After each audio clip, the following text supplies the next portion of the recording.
Hey, it's Mike here, and want to talk to you a little bit about the program, the FCB grant program. This is the replacement for the AHMP program that was out earlier this year, even last year, which is the Affordable Home Mortgage Program.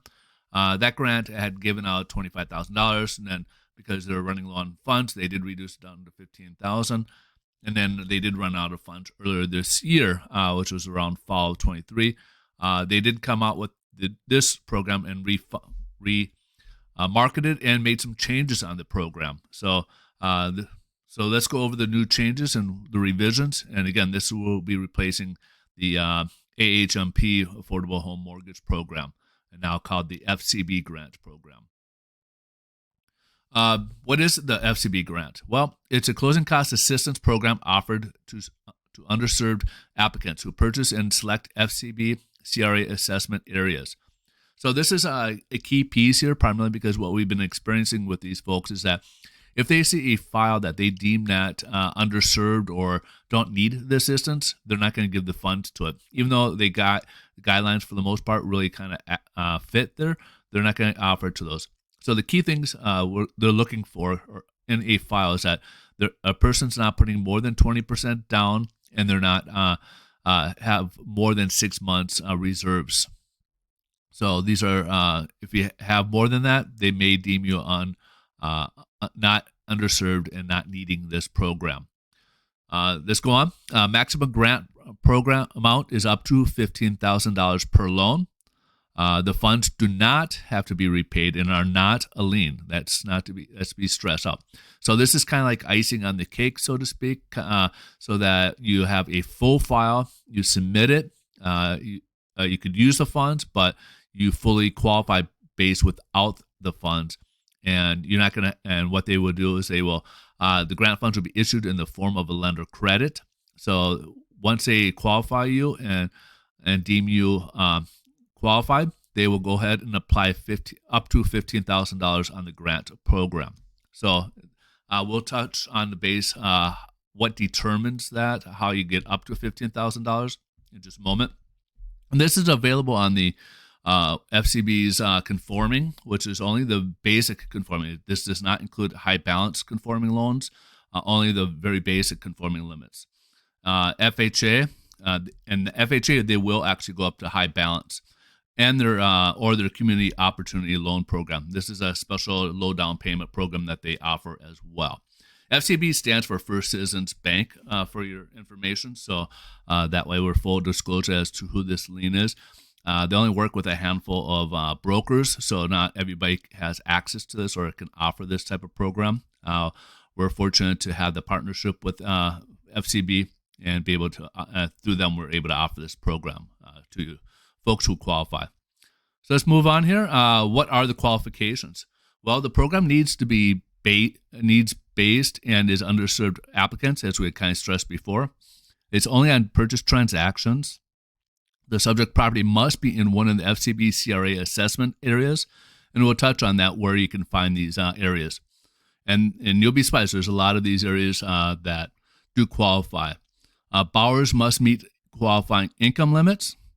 They are not limited to first-time home buyers, and they will not allow any non-occupant co-borrowers not allowed. So what does that mean? You can't be a person who is looking to buy a home, be qualified for this program, but you need somebody else to help you qualify that's not going to be living in the property with you, like parents or something. So that will not be allowed on this program. You have to fully qualify for the transaction without any other assistance. Now, as we had talked about, eligible programs is on the conforming, FHA, and community opportunity. The maximum refer to individual loan programs for a minimum and maximum loan amounts. So as we mentioned, conforming is pretty much straightforward, but FHA, because they will allow high balance, that can fluctuate as to the loan limits for FHA. Borrowers may not hold any ownership interest in another property at the time of closing. So you cannot own any other real estate at the moment. And what they consider for first-time home buyers are people who have owned real estate within the last 3 years. So if, like, for example, if you owned a property 2 years ago but are renting now, well, you're not considered a first-time home buyer. But maybe 5 years ago and you sold it and you've been renting for the last 5 years, then you would be considered a first-time home buyer. Hopefully that makes clarification for you folks. This may be only used once per borrower. And then maximum interested party contribution limits apply based on applicable loan program. And we'll see what that means here. So what are the maximum interested party contributions? Well, conventional loans, in this particular product, they use only Fannie Mae, and they look at the DU. They won't look at LP, which is underneath Freddie Mac. So they only apply this towards Fannie Mae guidelines. And they base it on anything less than 10% down payment. The max contribution can be 3% of the sales price. So not the loan amount, but of the sales price. And then 10 to 25. So if you're putting like 10 to 25% down, you can go up to 6%. And then FHA has a flat 6% on there as well. So let's use an illustration here. So for example, you have a $500,000 home. You're making an offer on a $500,000 home, and you're putting less than 10% down. That's $15,000 right there that they'll go up to. Now, if, for example, if you, let's say a $600,000 home, that would be 3%, $18,000. They're going to cap you at $15,000 there. And they'll cap you at $15,000, that extra $3,000. But if you really want that $3,000, you can go ahead and ask the seller for that $3,000 towards closing costs or what have you. So those are applicable. But you cannot, if you're going to mix and match, so let's say you're looking for this type of contribution as well as something from the seller, you cannot exceed these limits here. Then, like I said, FHA is a flat. Doesn't matter how much you put down. They're at 6% max contribution. So let's move on. And eligibility requirements. Well, here's some changes that were made here from the last one.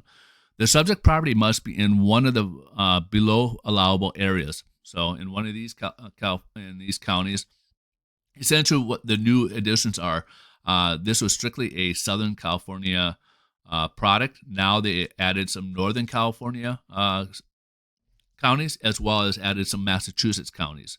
The borrower must be moving to or from a majority-minority census tract or MMCT in one of the allowable areas. So if the subject property that you're making an offer on is in MMCT in one of the allowable areas, well, that could potentially qualify. Or if the borrower is currently living in a MMCT property, so current property is in a MMCT, and then they're moving into a different area that doesn't qualify, they can also still qualify for this. So current property is in MMCT in one of the allowable areas. So again, either moving to or from, that's another change that they made. Before, it was only the to area had to be in there. Now they're changing it from moving to or from. So the different new areas that they're now including includes counties like Contra Costa, Napa, Placer, Sacramento, San Francisco, San Mateo, Santa Clara. Those are the new ones that they added for the California counties. Before, they had Los Angeles, Orange, Riverside, San Bernardino, San Diego, and Ventura. Those were all included prior to. So now we're up to about 13 counties here. And then Massachusetts, they included Essex, Middlesex, Norfolk, and Suffolk. Let's kind of move on. And here's the MMCT, how you find this. So MMCT is defined by the tract minority percent greater than 50%. So even if it's like 50.02, technically it qualifies. So you should be fine for qualifying based on that if you have that sliver of a advantage. To determine if the current or subject property is in MMCT, just go to this website. You'll see right here. Check it out, and you can pull it up there. So the site you'll come to, the page you'll come to, you'll want to type in your address right here. Check the year 2022. They don't have the date up for 2023 yet, so just use 2022. You'll pull up like this type of information here. Type in the census, click the census demographic, and this page will pop up right here. And then you'll see the tract minority at this particular address was at 92.83 when they did this. So what are the income limits for here? So every county is going to be a little bit different. They're based on the 100 up to 150 MFI or 200 MFI to first-generation home buyers. So we'll touch on, as you can see here, which county you may be located. Here's the MFI for those different counties. And then based on 150 for all home buyers, this is where at under 150%. And then if you're a first-generation home buyer, you get a little bit more advantage and you can even earn a little bit more. And this is the income levels they could be here. So go ahead and stop, and you can go ahead and take a look, see what county you fit into, and then factor that information out. And this is based on what we qualify you at. So what is a first-generation home buyer? FCB defines a first-generation home buyer as a borrower who has not owned a home in the last 3 years and whose parents never owned a home, or a borrower who was in foster care. Any ownership of fractional heir property interest arising from unadministered estates does not count as owning a home. A borrower who was raised by guardians meets the definition of a first-generation home buyer, regardless of guardian's property ownership status. A borrower must complete a FCB first-generation home buyer declaration. So if you're going to apply for the first-generation home buyer and want that added benefit, you have to complete the declaration for this part of the program. So eligible property types. The subject property must be either a single family, or it could be a 2 to 4 unit, PUD, which is PUD, or a warrantable condo. But if it's a new condo project, they are not eligible on this program here. They do not accept new condo projects. And also you must be owner-occupied, meaning that you're going to be living in this property as your primary residence.